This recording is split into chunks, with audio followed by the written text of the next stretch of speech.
Assalamualaikum dan salam hormat. Bersama saya Fidaus Ashidris dalam Berita Pagi Sarawak edisi Isnin 14 Jun. 5 lagi kes kematian baru akibat jangkitan COVID-19 dilaporkan semalam, menjadikan jumlah keseluruhan 351 kematian. Menurut kenyataan Jawatankuasa Pengurusan Bencana Negeri JPBN, Hospital Miri dan Kapit masing-masing melaporkan 2 kematian, manakala 1 kematian dilaporkan di Hospital Sarike.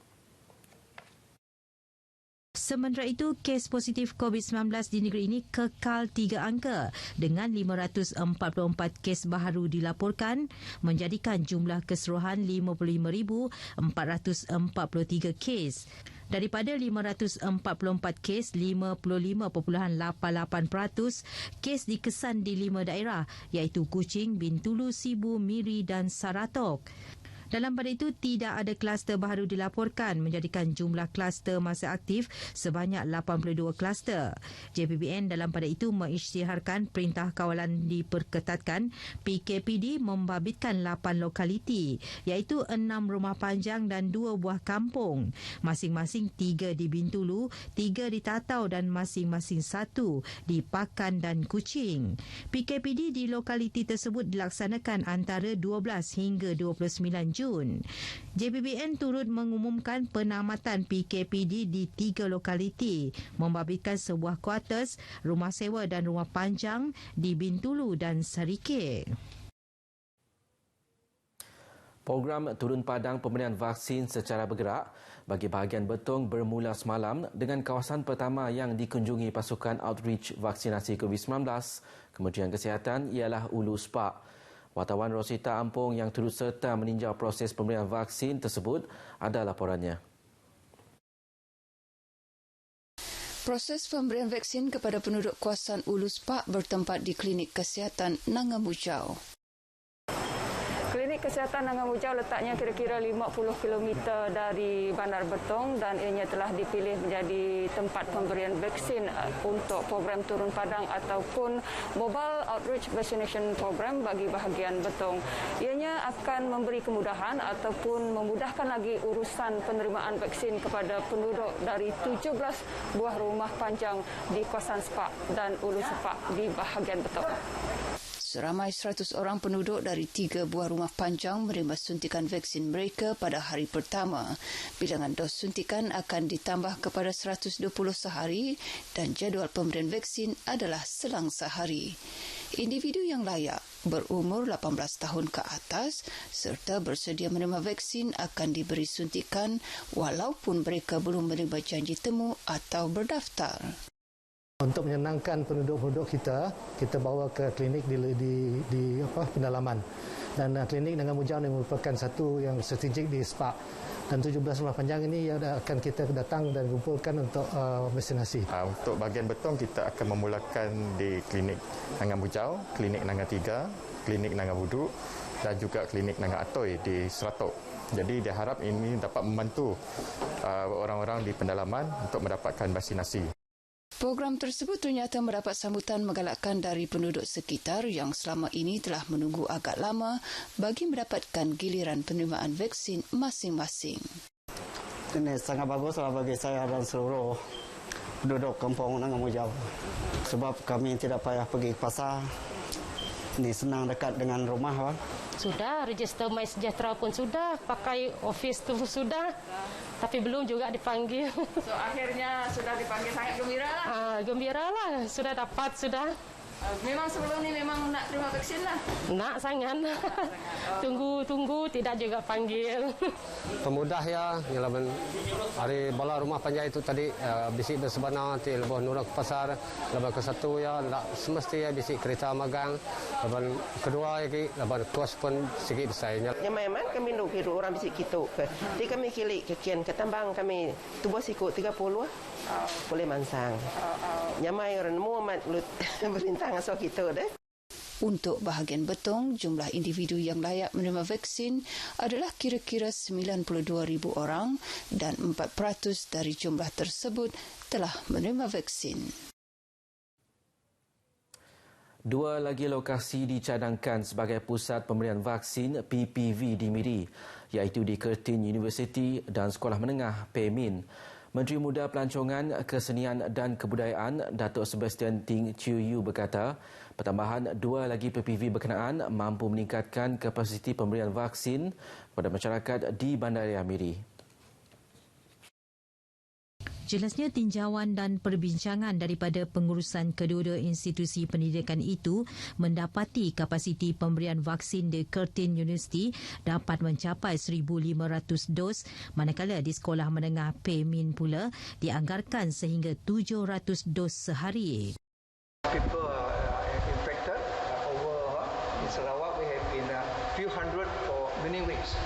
Yeah, hospital already overwhelmed. Places to isolate is also not enough. So the only answer is vaccinate, vaccinate, vaccinate. Vaccination must be priority. Registration with mass registrar can come later. Ketika ini, PPV yang beroperasi di Miri ialah Dewan Eastwood, Dewan Datuk Permaisuri, Hospital Miri dan 2 fasiliti perubatan swasta iaitu Borneo Medical Center dan Hospital Columbia Asia. 2 buah lagi fasiliti perubatan swasta yang baru dilantik sebagai PPV ialah Miri City Medical Center dan KPJ Miri Specialist Hospital. Kapasiti pemberian vaksin di Miri juga dijangka meningkat dengan lebih banyak penghantaran vaksin setiap minggu. Program imunisasi COVID-19 kebangsaan bagi Dewan Undangan Negeri Gedong yang melibatkan 5,000 penduduk berdaftar secara manual bermula hari ini. Ahli Dewan Undangan Negeri Adun Gedong, Datuk Muhammad Naruddin Majais berkata, sebagai permulaan, lebih 2,000 penduduk di Zon Ulu Semunjan akan menerima suntikan vaksin di Pusat Pemberian Vaksin PPV Pusat Pembangunan Luar Bandar, Gayau sehingga Jumaat ini. Pemberian vaksin yang diadakan secara berperingkat itu akan diteruskan di Dewan Terbuka Gedong dengan lebih 2,000 penduduk yang telah berdaftar secara manual. Manakala di kawasan Lubuk Buntin, lebih 900 penduduk akan menerima suntikan vaksin berkenaan. Dalam kawasan saya Dun Gedong, kita mempunyai tak kurang pada 15,000 penduduk Gedong, dan daripada 15,000 itu kira 8,000 yang layak divaksinasikan. Jadi daripada 8,000, 5,300 yang telah berdaftar secara manual melalui JKKK kita, melalui pejabat daerah, pejabat presiden dan sebagainya. Yang bakinya 3,000 itu di mana kita tidak mendaftar melalui MySejahtera. Bercakap kepada pemberita RTM, Datuk Muhammad Naruddin turut menasihatkan masyarakat supaya tidak khawatir mendapatkan vaksin COVID-19 dan hadir ke PPV sambil mematuhi prosedur operasi standard yang ditetapkan. Tak sakit, rasa macam gigit semut. Begitulah luahan seorang penerima vaksin COVID-19 berumur 65 tahun, Noriah Bueng, selepas menerima suntikan dos pertama di Pusat Pemberian Vaksin PPV Hospital Umum Sarawak, HUS Kozi Square di Kuching. Walaupun gemetar, namun dengan semangat untuk melindung diri dan keluarga, warga emas ini tetap tampil untuk menerima suntikan. Ketika ditemui pemberita, Noriah yakin suntikan vaksin ini akan menjadi pelindung kepada diri dan keluarganya. Cuba aja, bukannya saya sakit. Kami pun boleh takut yang jauh. Kami saya angkat juga cucu. Udah macam ini. Nah, saya mengajak, saya ada apa-apa. Noriah antara 350 individu yang menerima suntikan vaksin COVID-19 selepas PPV HUS Kozi Square dibuka. Sementara itu, Pegawai Perubatan Kesihatan dan Keselamatan Pekerja Hospital Umum Sarawak HUS Dr. Muhammad Nasaruddin Abdul Hamid memberitahu hari ini dianggarkan 500 individu lagi akan menerima vaksin mengikut pendaftaran di dalam aplikasi MySejahtera. Nasihat saya kepada orang ramai supaya untuk sentiasa mengemaskini dia punya apps MySejahtera dan dari semasa ke semasa untuk memahati, untuk memeriksa tarikh temu janji. Sebab apa? Ada tarikh temu janji yang kita berikan dalam tempoh seminggu, ada yang 5 hari. Dan kemungkinan ada yang sudah lama menunggu, lepas tu mereka lupa untuk memeriksa kembali. Jadi pastikan anda memeriksa setiap hari tarikh temu janji. Setakat ini katanya majoriti penerima hadir mengikut janji temu yang telah ditetapkan. Ketua Isi Rumah Yang Layak tetapi belum menerima bantuan bekalan makanan, Sarawak Ku Sayang diminta berhubung dengan pihak pelaksana membuat simakan seterusnya mendapatkan bantuan tersebut. Timbalan Ketua Menteri Dato' Amar Awang Tengah Ali Hassan berkata, ini bagi memastikan penerima yang layak tidak tercicir menerima bantuan itu. Saya minta mereka ini akan mengungkapkanlah kepada pejabat residen ataupun pejabat daerah ataupun kepada pusat khidmat kita, dan insya-Allah ya kita akan selidiki mana-mana yang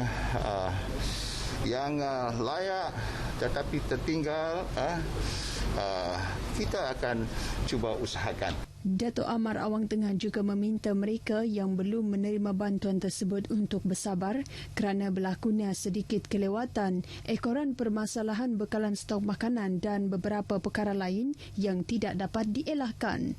Beliau menyatakan demikian kepada media pada majlis simbolik penutupan bantuan bekalan makanan Sarawak Ku Sayang bahagian Limbang. Terdahulu, Dato' Amar Awang Tengah menyerahkan sumbangan daripada Unit Komunikasi Awam Sarawak UKAS kepada petugas barisan hadapan di beberapa sekatan jalan raya SJR di Limbang. Penganggihan bantuan bekalan makanan Bantuan Khas Sarawak Ku Sayang BKSS bagi kawasan Dewan Undangan Negeri Dun Bawang Asan berjalan lancar. Ahli Dewan Negara Senator Robert Lau Hu Yu berkata, berbanding pertama kali bantuan itu disalurkan sekitar Mac tahun lepas, kini senarai menerima telah dikemas kini bagi mengelak ada yang tercicir atau terlepas menerimanya.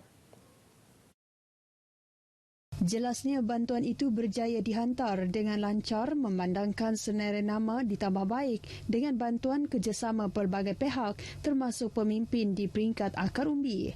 Setakat ini, lebih 3,000 bakul makanan sudah pun berjaya diagihkan dan sebanyak 2,500 lagi akan diagihkan dalam tempoh 2 hari. We have another long house area, Ratau Panjang and Pasai to go. That one we will cover tomorrow, and then there's another 2 more Chinese area to go. So probably by Tuesday we go to the 2 Chinese at Tanjung Kunik across river, and the another one at Empower. Beliau ditemui media selepas menyertai operasi pengagihan bantuan makanan itu di sebuah pusat agihan di Jalan Kuang Ming dekat kawasan Sungai Bidut, Sibu. Sekian berita pagi Sarawak. Sentiasa semak notifikasi di MySejahtera untuk janji temu vaksinasi. Saya Firdaus Idris. Assalamualaikum dan salam hormat.